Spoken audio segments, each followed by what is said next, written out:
Good morning student. Bahjoi महाविद्यालय बहजोई के YouTube channel में आपका स्वागत है।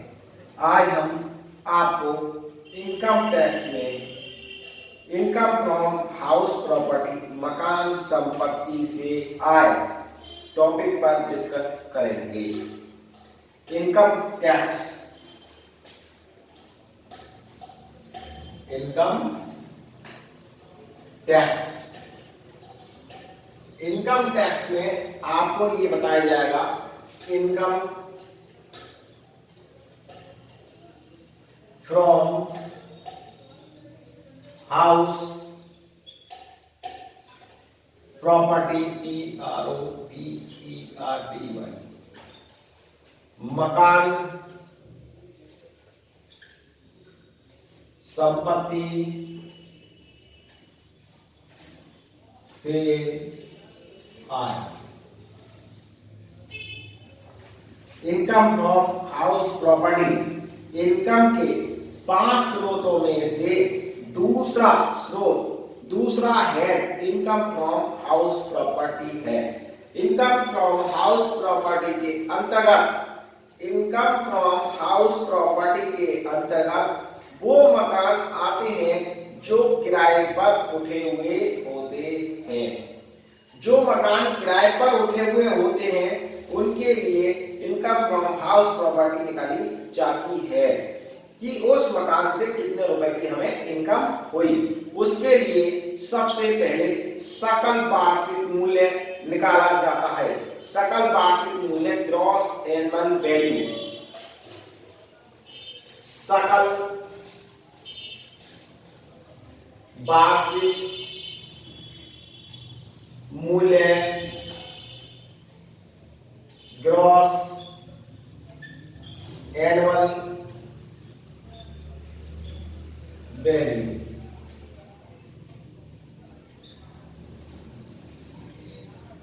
सबसे पहले आपको ग्रॉस एनुअल वैल्यू निकालना बताएंगे। ग्रॉस एनुअल वैल्यू सकल वार्षिक मूल्य। सकल वार्षिक मूल्य दो आधार हो सकते हैं जब मकान मानक किराए के अंतर्गत ना हो। दूसरा है जब मकान मानक किराए के अंतर्गत हो। तो हम पहला टॉपिक बता रहे हैं ए, जब मकान मानक किराए के अंतर्गत ना हो। जब मकान मानक किराया स्टैंडर्ड रेंट के अंतर्गत जब मकान मानक किराए के अंतर्गत ना हो तो किस प्रकार से सकल वार्षिक मूल्य ग्रॉस एनुअल वैल्यू निकाला जाता है। इसके लिए चार तुलना की जाएंगी। जिसमें पहला है नगर पालिका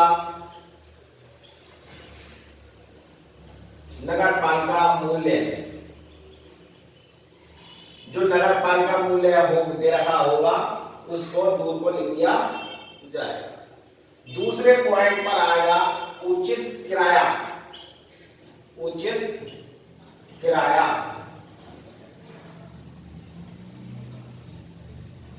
तीसरा पॉइंट आएगा उपरोक्त फर्स्ट एंड सेकंड में अधिक। चौथा पॉइंट है वास्तविक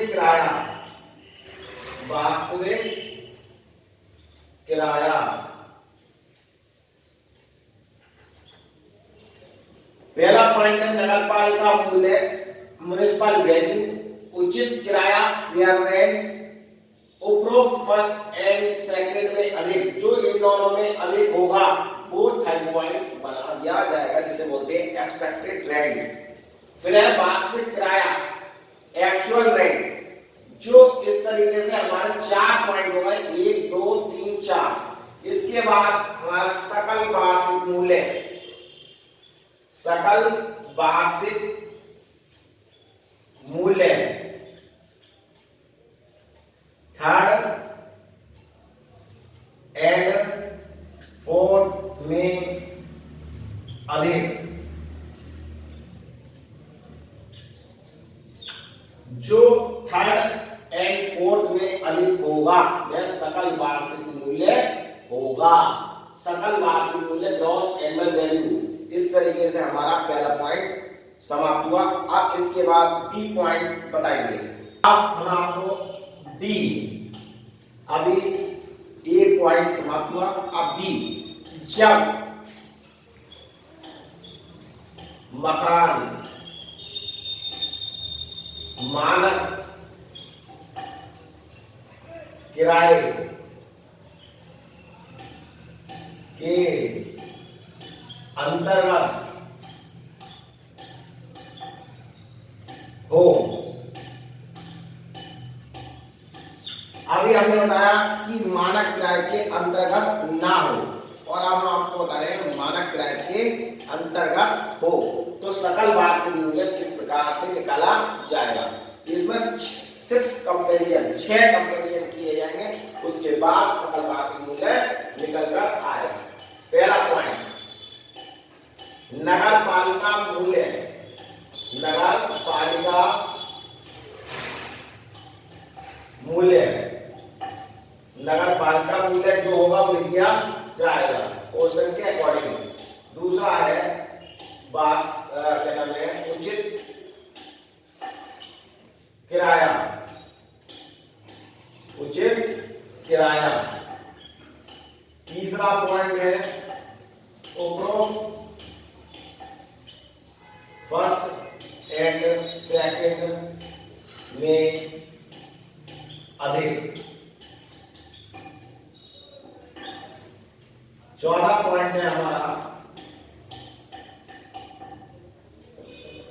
मानक किराया।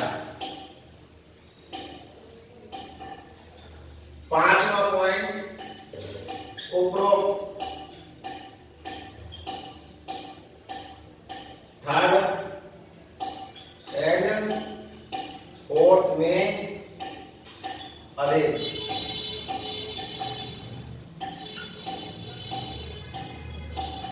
6 पॉइंट है वास्तविक किराया,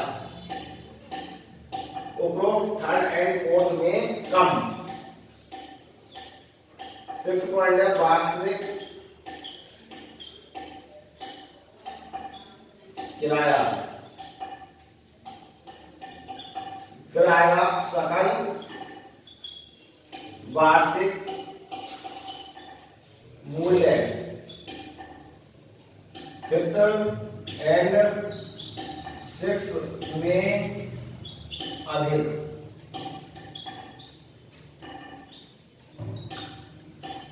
अब इसमें सबसे पहले हम नगर पालिका मूल्य क्वेश्चन के अकॉर्डिंग लिखा हुआ वो लिख दिया जाएगा। उचित किराया जो होगा वो लिख दिया जाएगा। उपरोक्त फर्स्ट एंड सेकंड में अधिक, इन दोनों में जो अधिक होगा वो लिख दिया जाएगा। मानक किराया क्वेश्चन में दे रखा होगा, लिख दिया जाएगा। फिफ्थ पॉइंट, उपरोक्त थर्ड एंड फोर्थ में कम, जो दोनों में कम होगा वो लिख दिया। फिर निकलेगा वास्तविक किराया दे रखा होगा क्वेश्चन में, तो ये लिख दिया जाएगा। फिर सकल वार्षिक मूल्य, फिफ्थ एंड सिक्स में अधिक, जो इन दोनों में अधिक होगा वो सकल वार्षिक मूल्य आपका कहलाएगा। अभी सकल वार्षिक मूल्य निकालना बताया। अब सकल वार्षिक की जगह वार्षिक मूल्य एनुअल वैल्यू किस प्रकार निकालते हैं? वार्षिक मूल्य, वार्षिक मूल्य एनुअल, एनुअल वैल्यू, वार्षिक मूल्य। पहला टॉपिक था हमारा ग्रॉस एनुअल वैल्यू, दूसरा टॉपिक आया वार्षिक मूल्य। वार्षिक मूल्य किस प्रकार निकाला जाता है एनुअल वैल्यू? तो सबसे पहले gross annual value gross annual value, जो अभी हमने बताया था सकल वार्षिक मूल्य, उसका अमाउंट यहाँ पर लिख दिया जाएगा। Less 2 point municipal MUNICIPAL municipal tax, नगर पालिका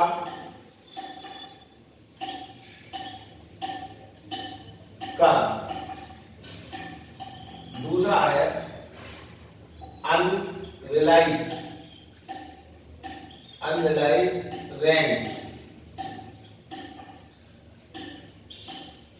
अप्राप्त किराया नियम 4 की पूर्ति हो।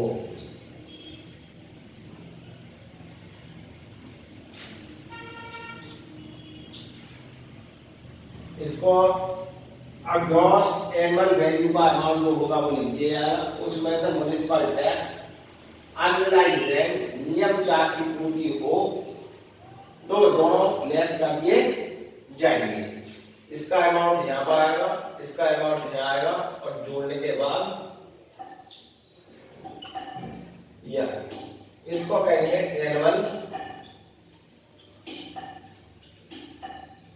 Annual value. अब इसके पश्चात सवाल तैयार होता है। सवाल तैयार किस प्रकार से होगा, अब हम आपको पूरा क्वेश्चन किस तरीके से तैयार होगा, computation of income from house property for the assessment year 2021-2022।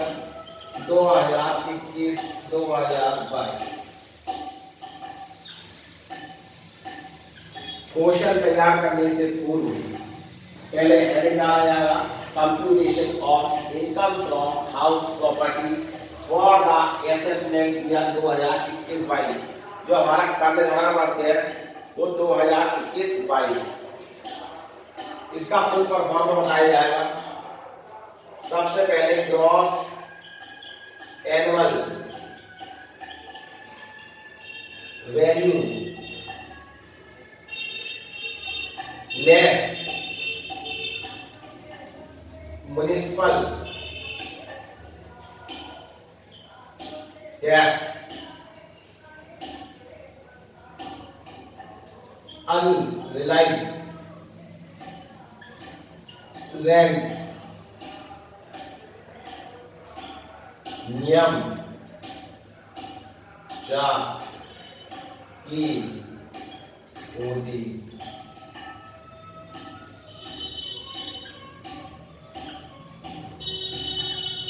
इसका नाम दिया जाएगा एनुअल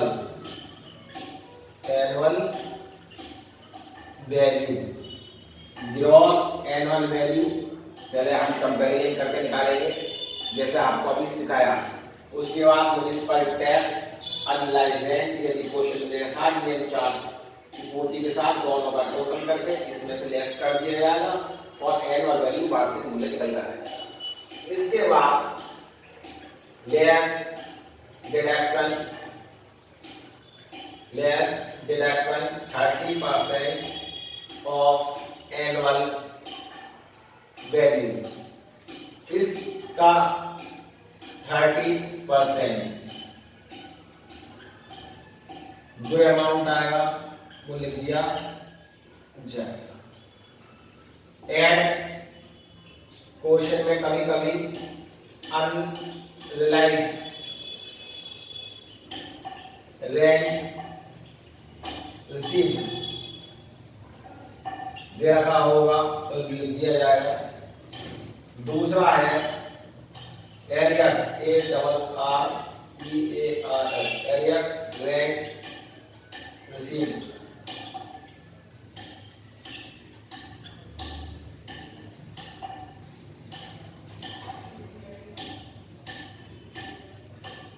एक minute,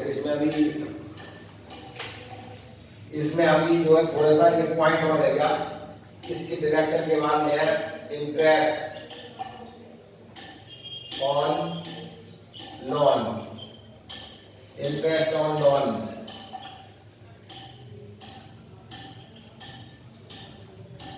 add unrealised rent received. दूसरा है arrears, ARREARS, arrears rent received.